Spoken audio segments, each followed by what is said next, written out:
me give you a little inside information about God. God likes to watch. He's a prankster. Think about it. He gives man instincts. He gives you this extraordinary gift, and then what does he do? I swear, for his own amusement, his own private, cosmic gag reel, he sets the rules, and I'll look, but don't touch, but don't taste.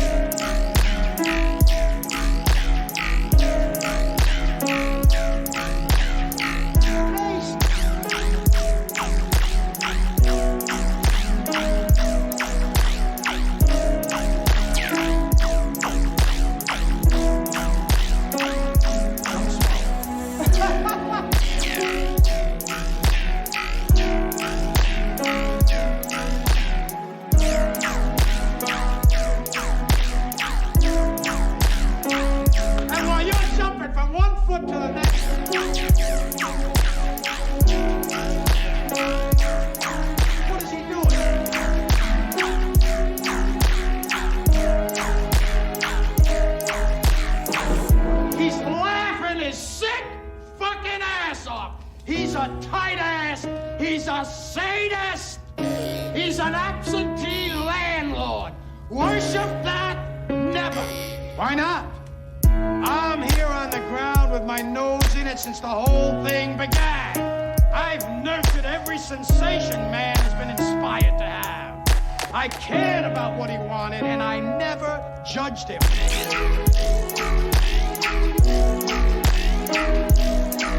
Why?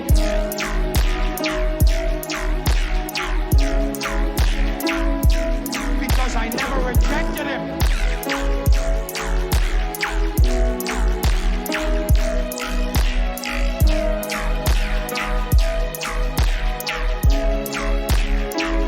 In spite of all his imperfections, I'm a fan of man. Who in their right mind, Kevin, could possibly deny the 20th century was entirely mine? Do you want to know why I use a knife? Guns are too quick. You can't savor all the little emotions. You see, in their last moments, people show you who they really are.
Fear.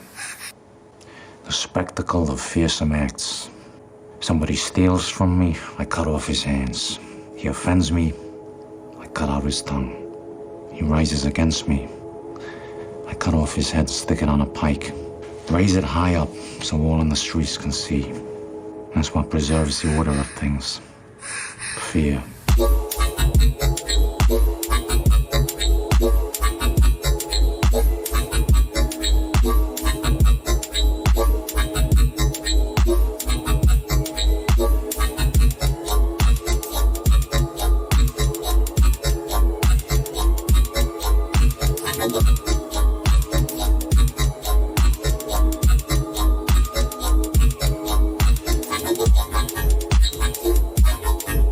Whoa.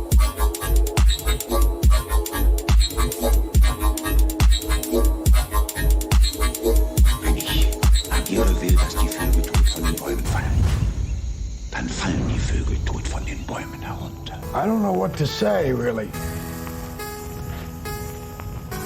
3 minutes to the biggest battle of our professional lives. All comes down to today. Either we heal as a team, or we're gonna crumble. Inch by inch, play by play.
So we're finished. We're in hell right now.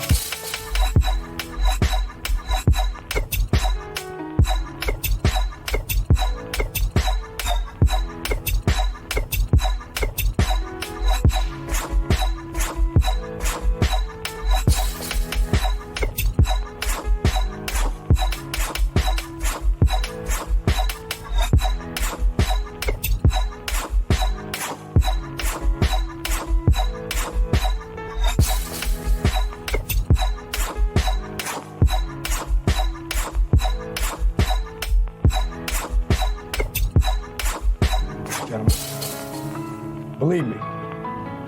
And we can stay here, get the shit kicked out of us, or we can fight our way back into the light. We can climb out of hell. 1 inch at a time. Now, I can't do it for you. I'm too old. I look around, I see these young faces, and I think,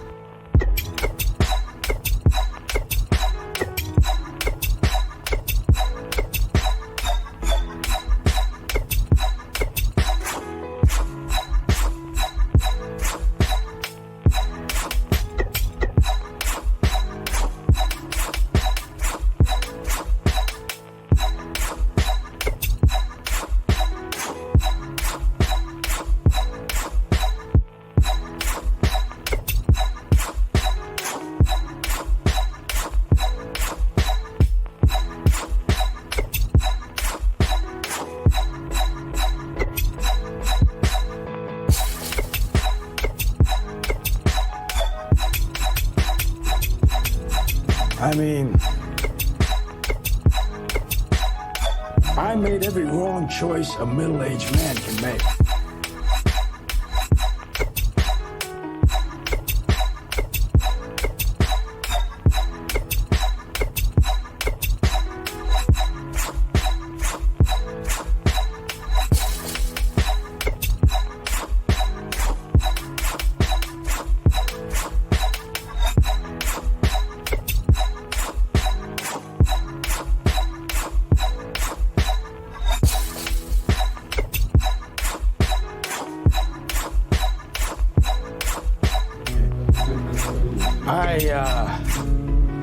I pissed away all my money, believe it or not.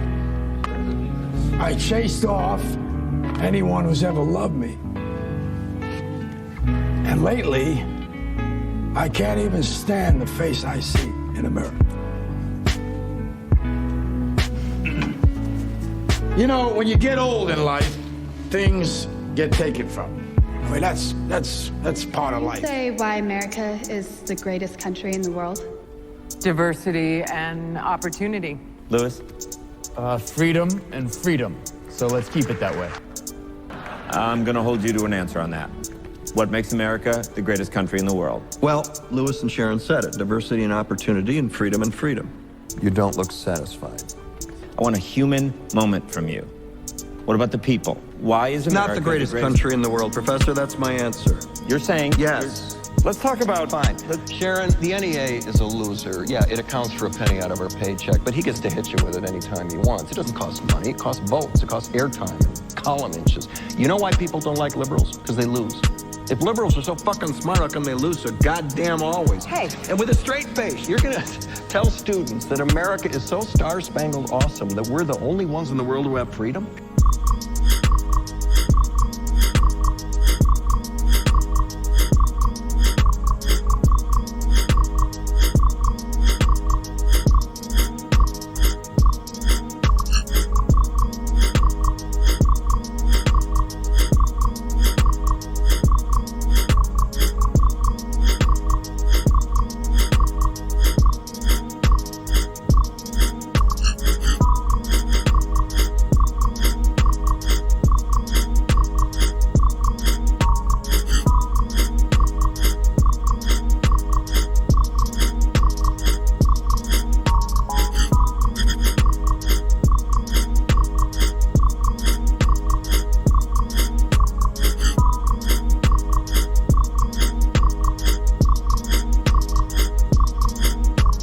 Canada has freedom. Japan has freedom. The UK, France, Italy, Germany, Spain, Australia, Belgium has freedom. So 207 sovereign states in the world, like 180 of them have freedom. All right. And yeah, you, sorority girl, just in case you accidentally wander into a voting booth one day, there's some things you should know. And one of them is there is absolutely no evidence to support the statement that we're the greatest country in the world. We're 7th in literacy, 27th in math, 22nd in science, 49th in life expectancy, 178th in infant mortality, 3rd in median household income, number 4 in labor force, and number 4 in exports. We lead the world in only 3 categories: number of incarcerated citizens per capita, number of adults who believe angels are real, and defense spending, where we spend more than the next 26 countries combined, 25 of whom are allies. Now, none of this is the fault of a 20-year-old college student, but you nonetheless are, without a doubt, a member of the worst generation ever. So when you ask what makes us the greatest country in the world, I don't know what the fuck you're talking about.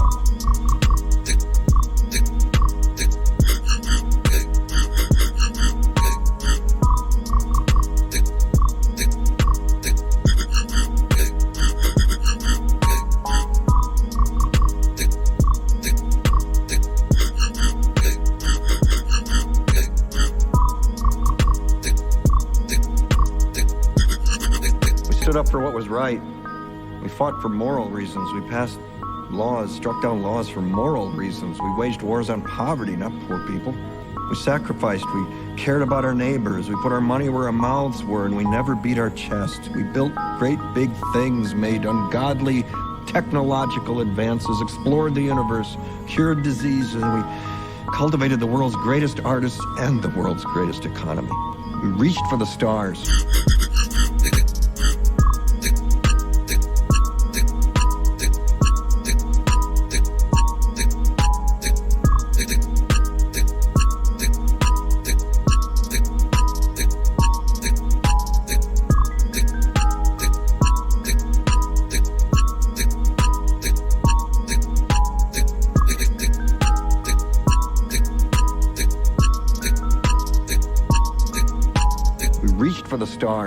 Acted like men. We aspired to intelligence. We didn't belittle it. It didn't make us feel inferior. We didn't identify ourselves by who we voted for in the last election, and we didn't... we were able to be all these things and do all these things because we were informed by great men who were revered. First step in solving any problem is recognizing there is one. Okay, I'm waiting for the punchline. There is no punchline. It's not a joke. You're serious, aren't you? You're telling us you killed those 3 young men on the subway? Mm-hmm. And why should we believe you? I got nothing left to lose. Nothing can hurt me anymore. My life is nothing but a comedy. Well, let me get this straight. You think that killing those guys is funny? And I'm tired of pretending it's not. Comedy is subjective, Murray. Isn't that what they say? All of you, the system that knows so much, you decide what's right or wrong the same way that you decide what's funny or not. Okay, I think I might understand that you did this to start a movement, to become a symbol. Come on, Murray.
Do I look like the kind of clown that can kill them? I killed those guys because they were awful.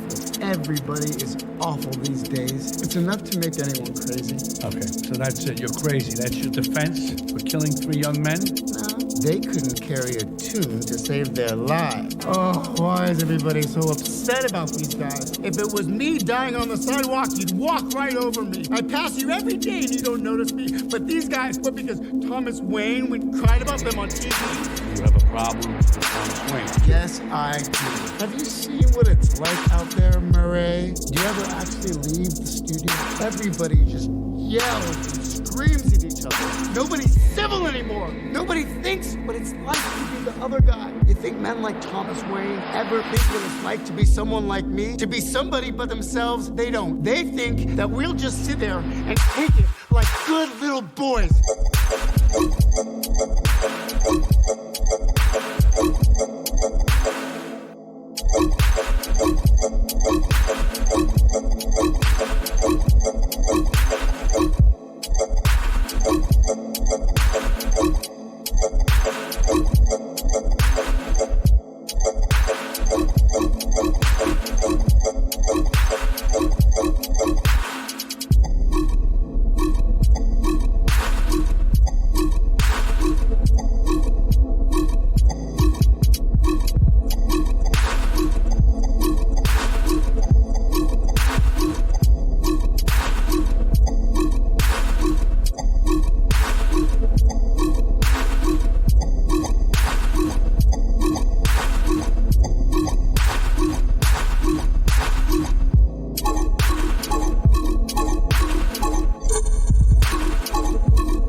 a werewolf and go wild. You finished? I mean, there's so much self-pity, Arthur. You sound like you're making excuses for killing those young men. Not everybody, and I'll tell you this, not everyone is awful.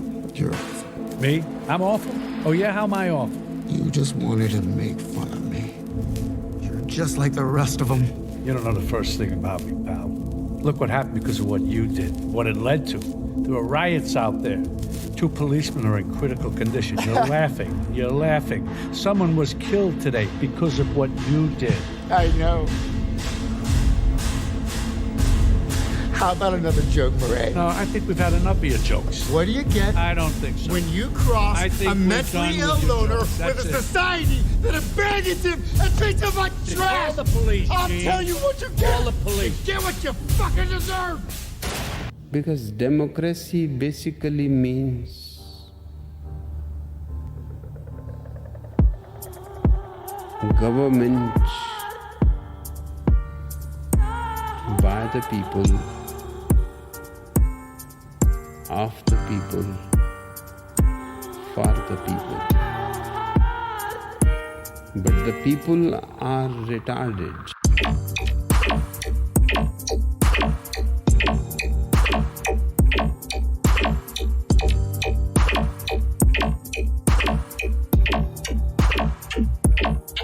Retarded.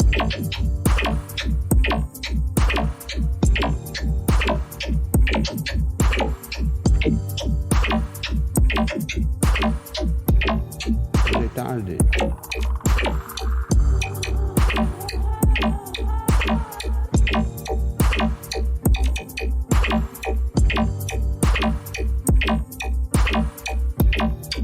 Retarded.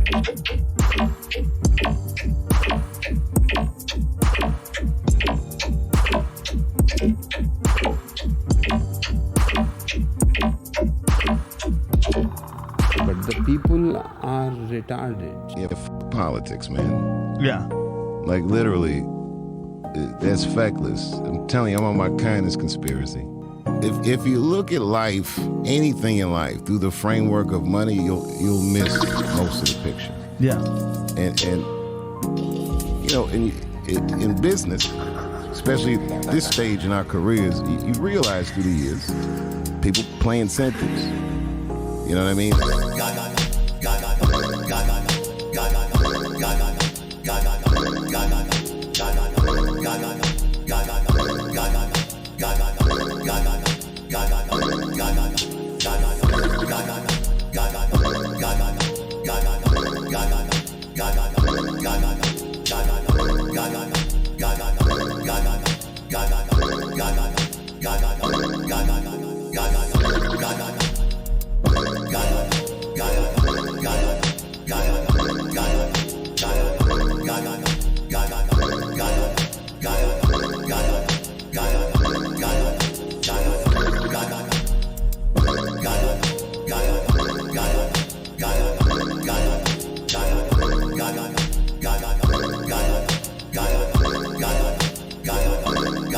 So what they want is never really surprising. How they get there is where all the surprises are. So I feel like I can forgive somebody for playing an incentive. It's disappointing. But what was so remarkable when I walked away from the show, right, is that it was against incentive. So people couldn't understand it at the time. It was so much money.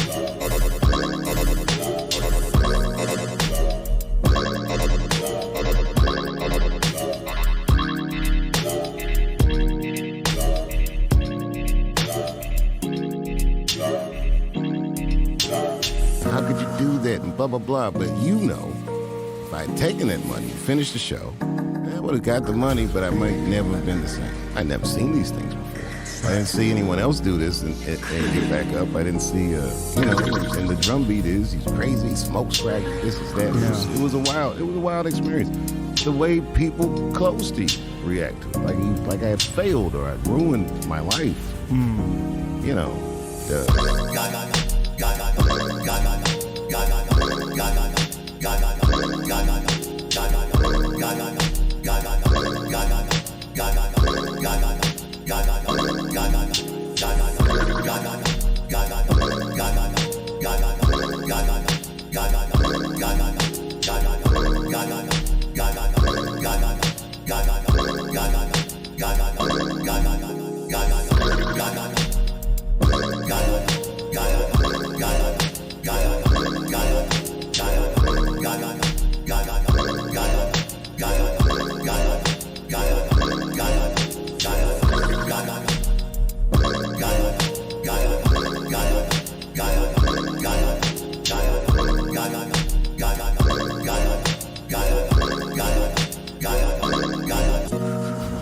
and then you know, when you're cold, that phone don't ring that often. Right. And then I had over a decade of sitting in that choice, but I didn't languish in just that experience. I started doing stand-up for much better reasons than make it. I still enjoyed it. I started seeing the places where I was performing. Normally when you're like successful in comedy,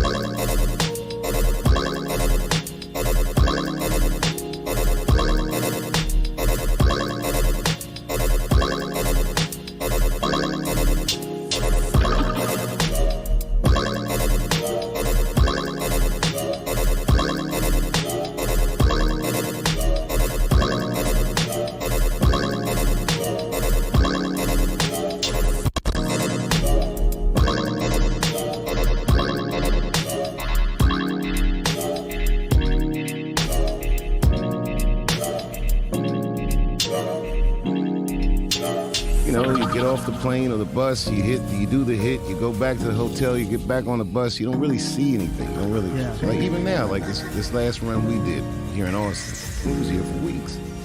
And I got to see Austin. I got to find restaurants I like. I met people that I probably called because I'm in town, stuff like that. And it was like that all over the world, not just the country. I started going around and just seeing the world. You consider yourself a god? My God. There is no God. So how can I consider myself a God? God is the greatest lie invented by man. Why? Because man feels so helpless, so afraid of death.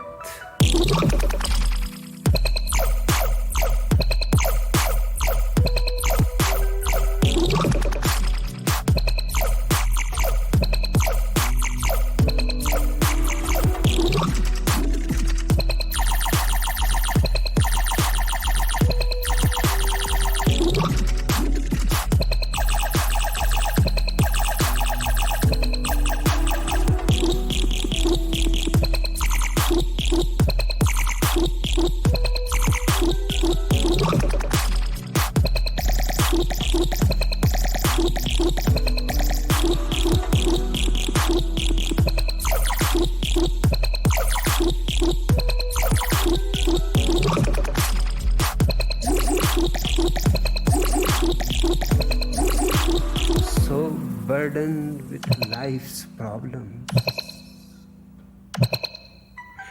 and because he has been raised by a father, by a mother, and those were the beautiful days. No responsibility, no worry. Somebody was taking care of him. That psychological childhood is projected into all the religions, God becomes the Father.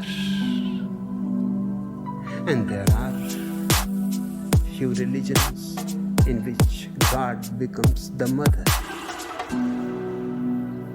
It is a simple psychological projection of a child.